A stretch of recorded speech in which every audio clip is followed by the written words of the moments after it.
very important lesson here. An essential part of spiritual awakening, or we could call it the awakening of consciousness, is to learn to become aware of the difference between the situation that you find yourself in and what your mind says about the situation that you find yourself in, particularly challenging situations. Many of you at this time are perhaps confined to a small space, perhaps a small apartment, not allowed to go out except to buy groceries or other essentials. Perhaps you have to share that space with several people, or there's nobody else and you're feeling lonely, or you may be experiencing that money is becoming scarce because you've been laid off, no more income, or you're feeling sick.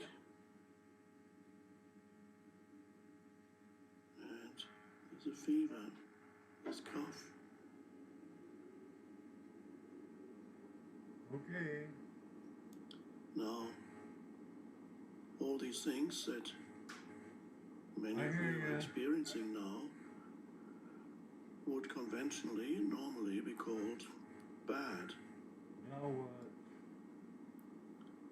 And yes, I suppose on a conventional level they are not pleasant, particularly if you're sick.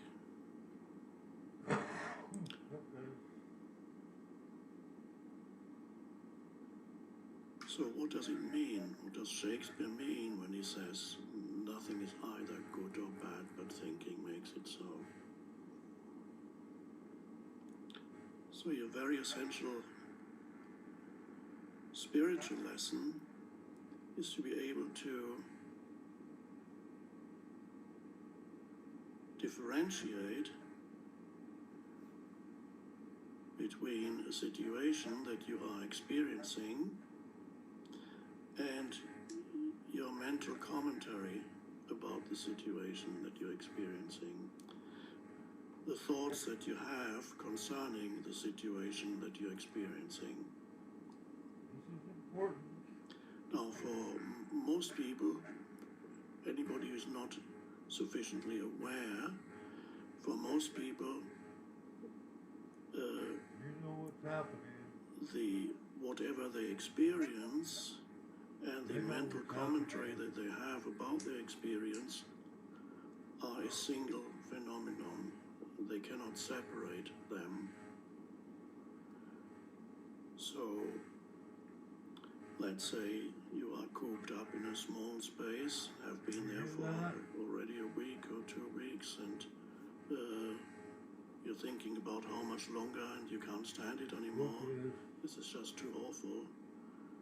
And the self-talk continues, and it's telling you how awful and unacceptable this situation is, and this self-talk may generate self-pity, it may generate anger, it may generate depression.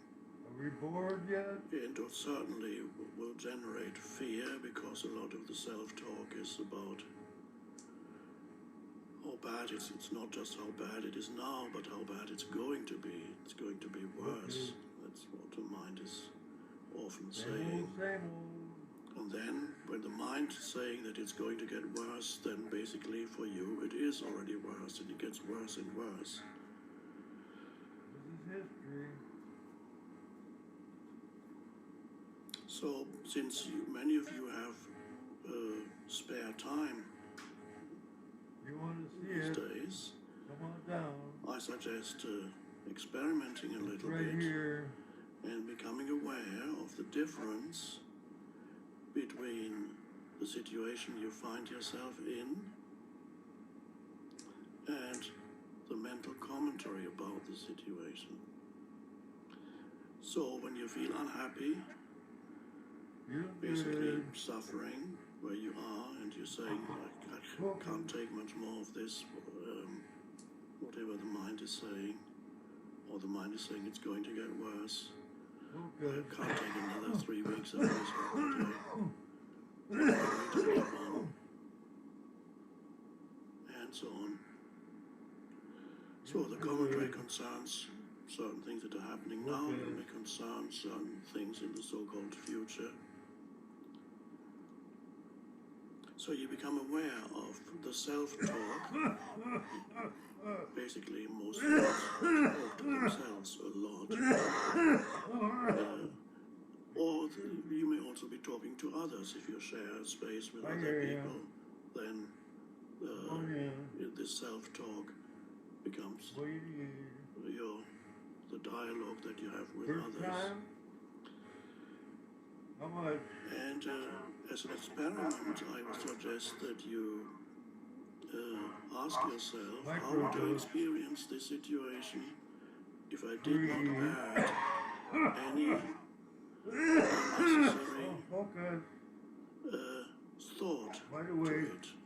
How would I experience this moment, the situation that I'm finding myself in, without the addition of an interpretation of the mind?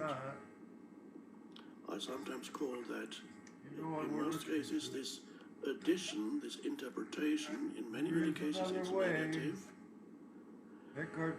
There's usually not that much that the mind can comment on a very pleasant experience, it just experiences it, but the mind loves it when there's a difficult situation, then the mind can really get going and has a long story about it. You want to go there? How would I experience this moment without the addition of unnecessary thought? What is it? That's a strange question. I hear ya. I sometimes say that this addition of thought is excess baggage in your life. And many humans don't realize that they're making themselves unhappy for years and years and sometimes a whole lifetime, because they never learn to differentiate between situations they find themselves in and that which the mind adds to the situation. So they experience the situation through the narrative of the mind.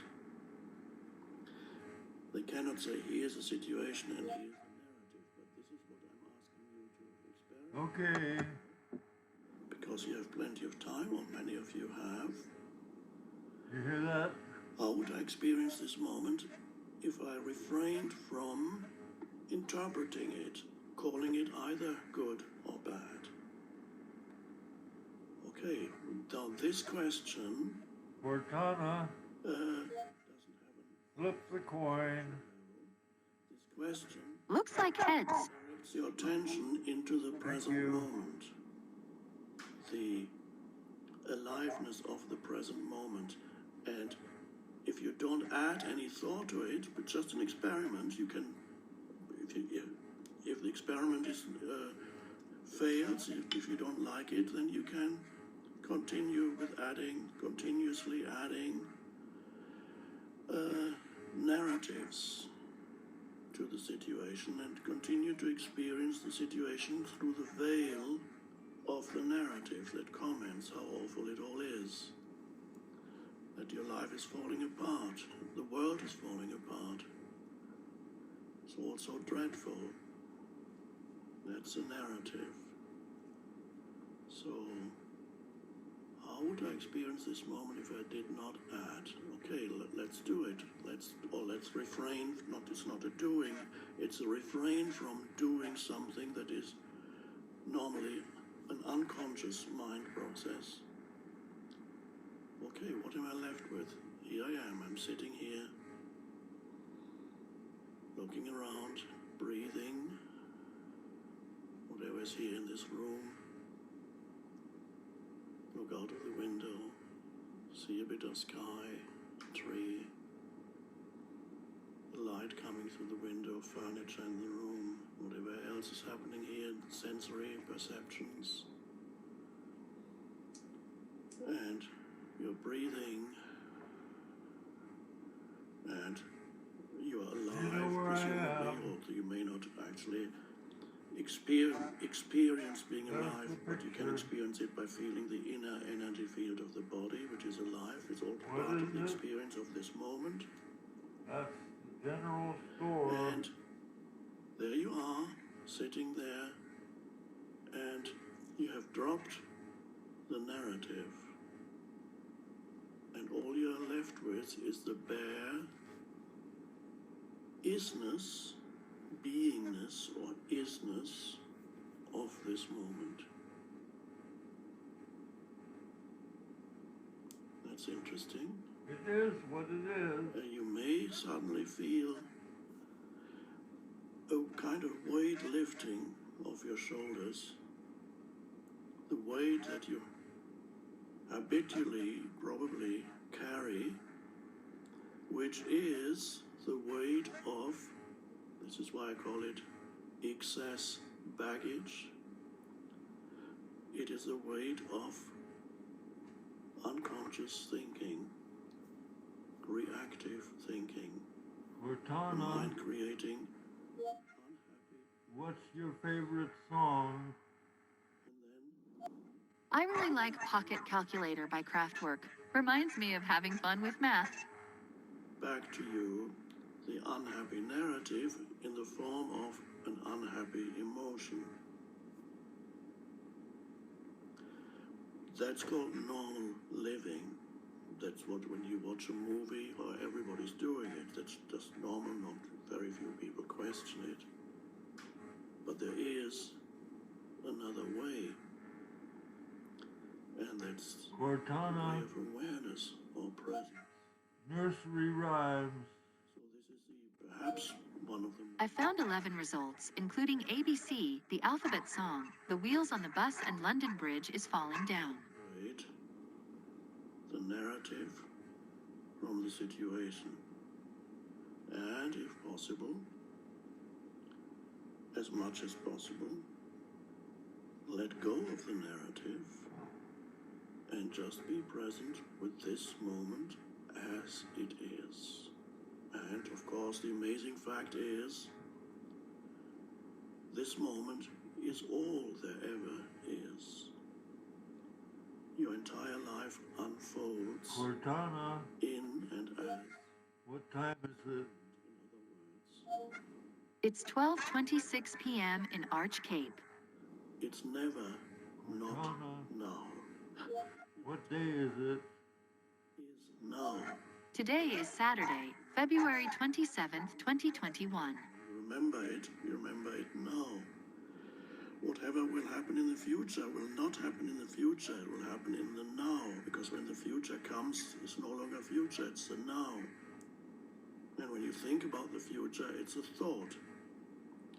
In the present moment, in the now. So life and now, your life and the now are inseparable.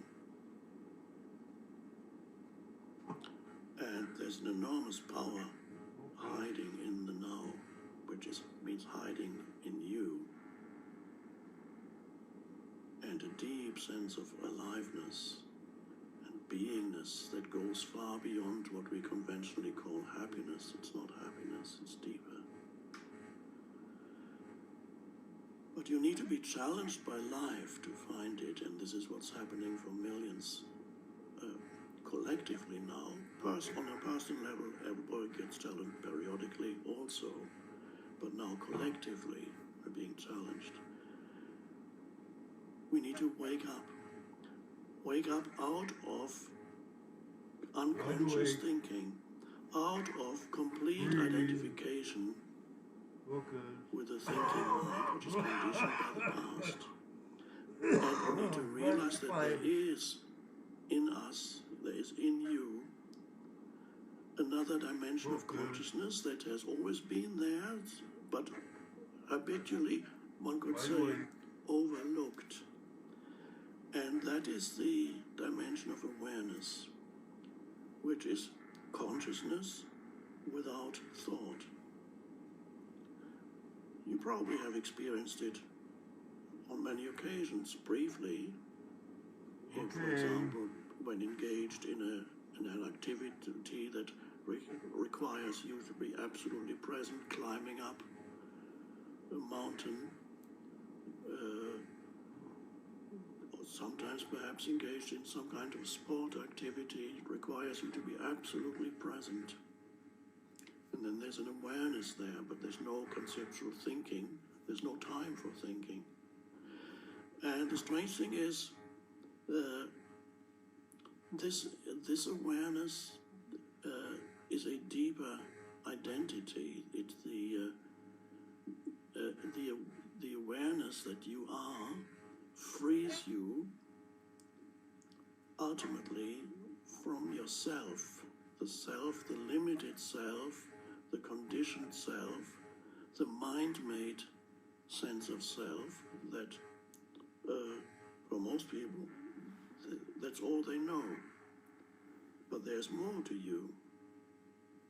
And there's a deeper identity in you that is that identity is they're messing with your mind. it's the Sorry, I don't know the answer to this one, but I'm learning. unfulfilled. To experience that, to realize that. But humans don't, they need the challenge to be driven there, and this is why what we are going through right now is potentially very helpful. So the practice is, how would I experience this moment without the addition of thought? And then you come to experience the pure isness of this moment, in which there is no suffering. There is only the isness Cortana. of this. Because all It is what it is. ultimately was not created by the situation, I've got this for you on It Is What It Is. the narrative.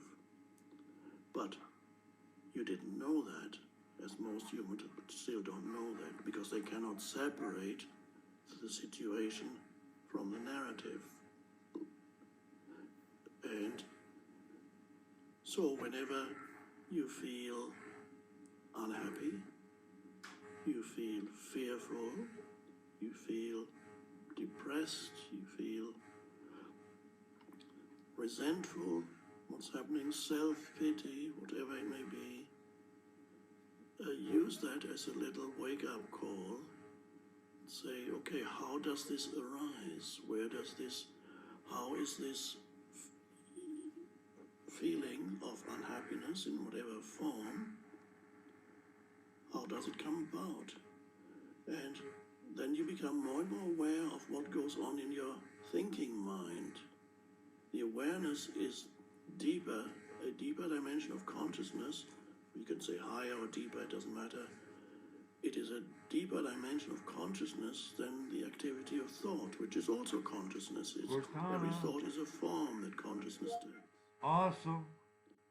But underneath that, Cool.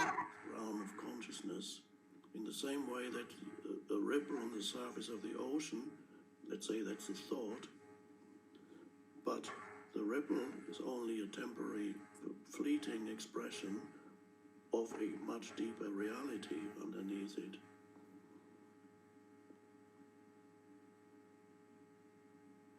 And so you wake up to that deeper identity by realizing Well, you want more? the fundamental difference I between think that's what enough is for now. and what the mind has to say about it.